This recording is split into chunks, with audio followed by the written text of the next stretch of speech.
Hello everyone, and welcome to the second episode of the CFO Perspective.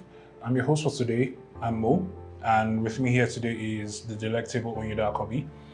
Hi, please introduce yourself to everyone. Thank you, Mo. It's a pleasure being here. I'm Oyinda Akanbi, the CFO of SYNLAB Nigeria, the leading medical diagnostics provider in Nigeria. I have about 16 plus years of experience in finance, and my core expertise really has been in financial planning and analysis, and I really look forward to having an engaging conversation today. I look forward to having one with you as well. Yes, so there's been a lot of gospels this year, on the economic side. What are these things? What are problems you've actually you can see that have occurred in our country, so to say, this year? What are things you've noticed? Okay. I think it's been a bunch of different issues, but the first one started with currency devaluation, which has sort of moved or metamorphosized into a forex volatility, in the sense that yes, the naira was initially devalued, and now it's just literally dancing up and down, and basically makes the business environment a bit uncertain, economic environment very uncertain, and it makes it difficult to plan into the future long term as well. And again, we've got inflation. First, it started off with the transport, the fuel subsidy removal, which sort of had a knock-on effect on logistics costs, supply chain costs, and transportation as well, right? And food crisis.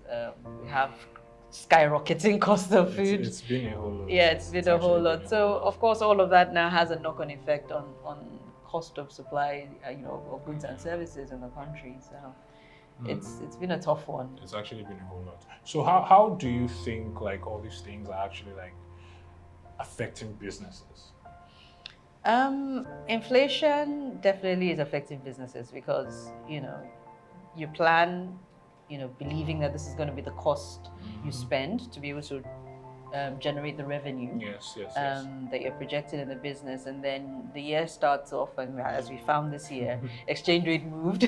So even if you had foreign liabilities, if you had planned at 900 or something, I think we ended the year around about 1,000 or 1,200 or something like that. And then, right now we're at a 1,500. We went all the way to 1,900 at some point. Almost 2,000. Yeah, almost 2,000, exactly. So that in itself, that volatility has had a very negative impact on businesses because it's made it very difficult to plan. Costs have also sort of escalated or gone off the roof. So your costs of running the business have also gone up a lot. And it's just also having an impact on your cash flow as well, meaning you possibly have less cash because you're spending more to run the business, so you have less cash to deal with. And on your receivable side as well, because we're all in the same economy, it's very possible that the businesses so making payments becomes difficult. You can't get your money on time. Exactly, because we're all facing the same challenges, right? So for your customers, they may be finding it difficult to pay you on time. So it's been a whole lot, I think, for businesses, and it's a lot to stay on top of, but I'm hoping we get out of it. Hopefully we should. Speaking about all this, what solutions do you think, what things do you think need to be done to actually be able to get out of this whole situation that we're in? Okay, well, the government is trying. You can see they're trying their best. There've been 2 MPR increases, right? Which usually is a textbook approach to inflation, right? Approach. To try and mop up money or money supply. And I think so on that front, yes, the government is doing the best they can in terms of monetary policy.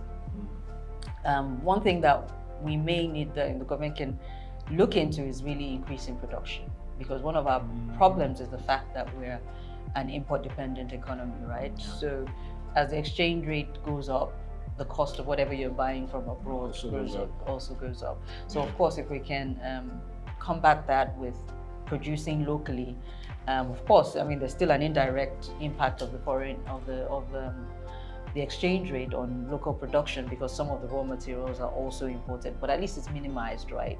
And that way the economy becomes productive and hopefully able to create more jobs.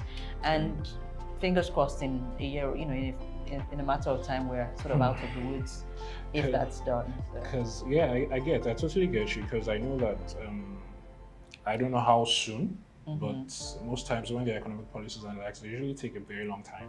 Yeah. To actually more or less see results. So hopefully we get out of it. Yeah, and the thing with production, of course, it's not short term. But if we've left that side of the economy for so long, it's not going to happen overnight. You're not just going to up and start building factories overnight. So it will take time. You're very right on that one. Do you think these policies are actually in the right direction? I'd like to believe so. I think of course, the cost of funding is now crazy. With the recent MPR hike. However, of course, with the likes of BOI, Bank of Industry, there are single-digit loans that businesses should, keyword being should, be able to access, right? Getting access. So those are the kind of areas where I believe the government can sort of make it easier to be able to access these loans. Once you have a legit reason and you can prove the impact on the economy on the country, then that should be something that they should be willing to be able to at least give you lower cost loans to fund. Yeah. Lots of points raised. What do you think businesses should do, basically, in terms of what the economy is saying right now? Okay, I think cost reduction optimization strategies would help, where you literally are scrutinizing your costs and ensuring that you know where everything's going. Can some things be removed if needed, if they're not so important, rather. Again, also trying to improve efficiencies, which I believe that where tech comes in, ensuring you have a good system that can help you sort of cut down wastage. And then, with tech, sometimes people don't like to hear this, but really you have less hands chasing the same tasks, right? Because which reduces costs. So you have because you're automating some processes, you don't need a human person behind it. Also, having multiple scenarios, so scenario planning in terms of financial planning. That's actually very, very important. Yes, so that's actually very important. Plan for the worst, hope for the best, literally. So think as bad as it could get. What if dollar goes, I hope not, but what if it goes to 3,000?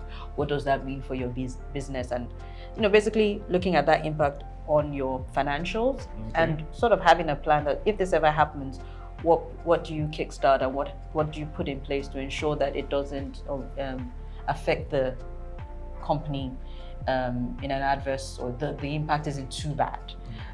So I believe that really would, scenario planning is also a very good way to at least ensure that you're not surprised, you're not caught unawares.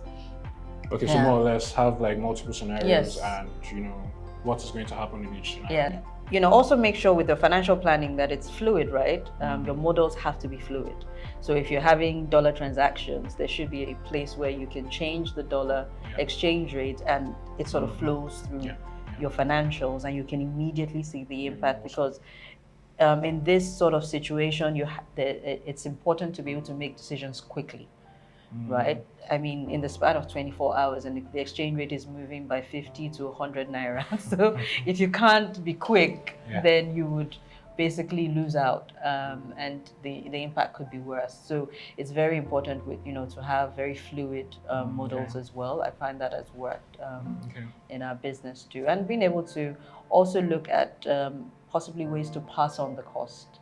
And that's your pricing. So looking at your pricing strategy, it's difficult where everyone is feeling the hit, everyone is feeling the bite, right, of the economy. Definitely.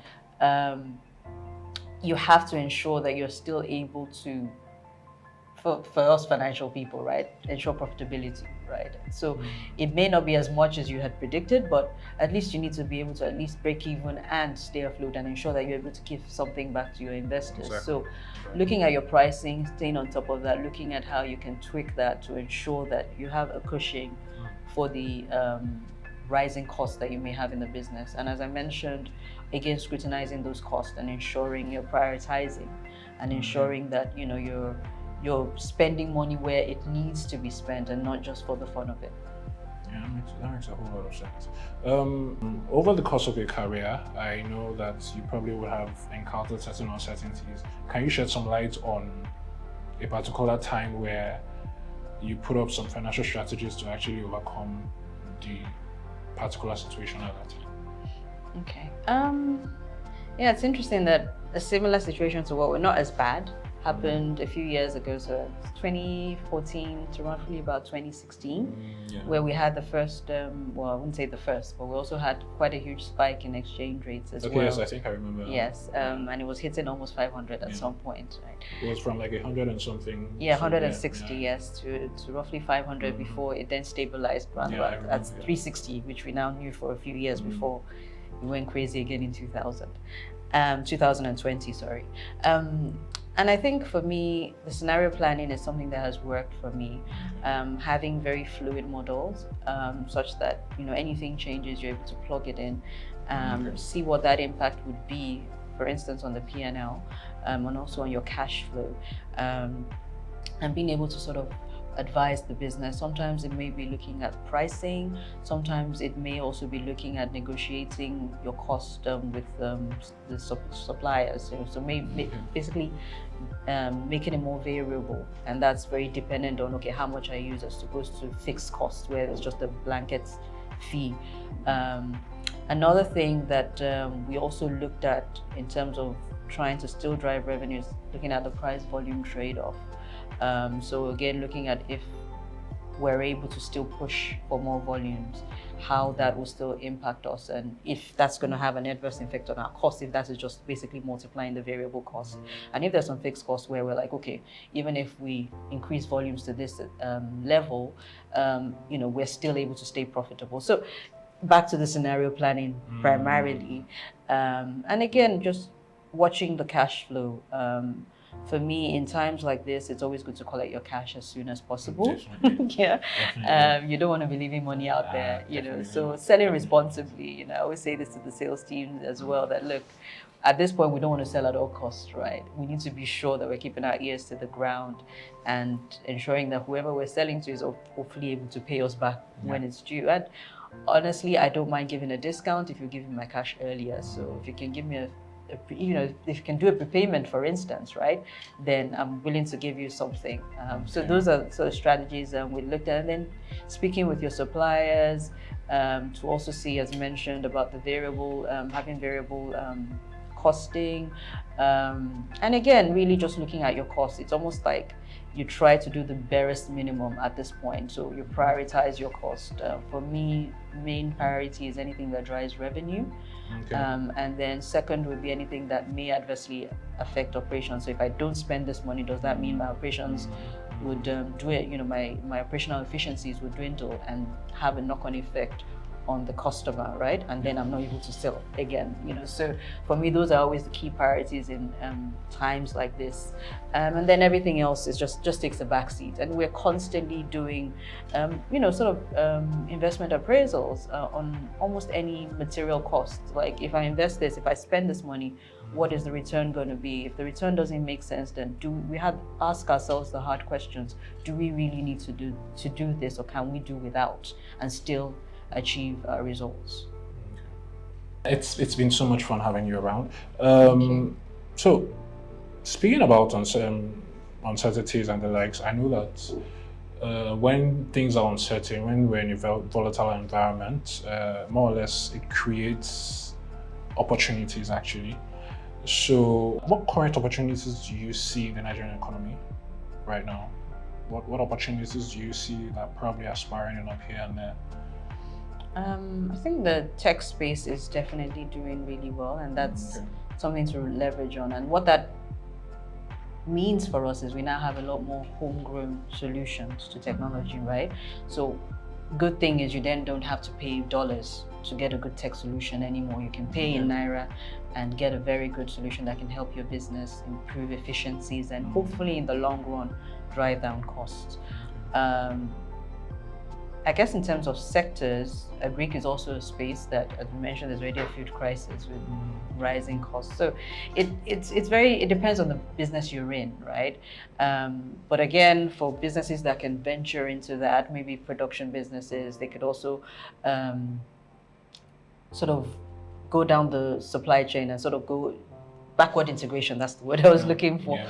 So try and ensure that you're locally producing your raw materials and then than importing. So that definitely is something to watch out for.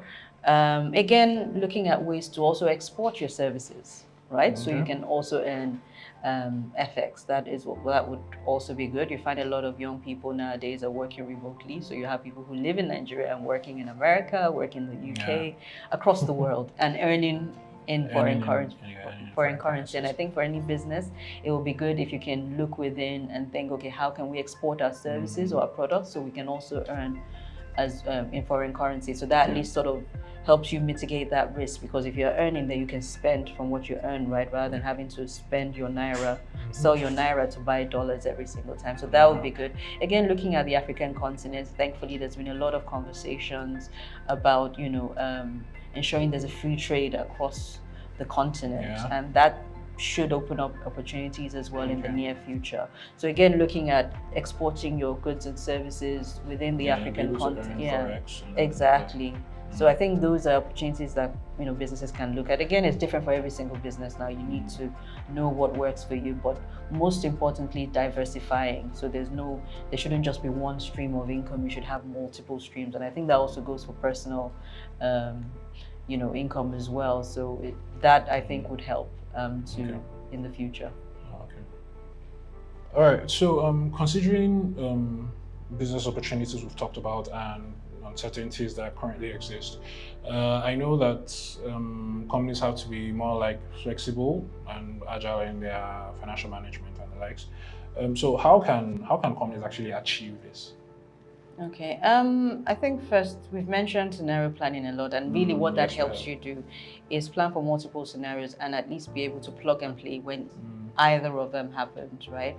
So it cuts down the decision-making times. It's more or less everybody's on board and knows, look, we're just running with this, and it makes it quicker to react to changing situations.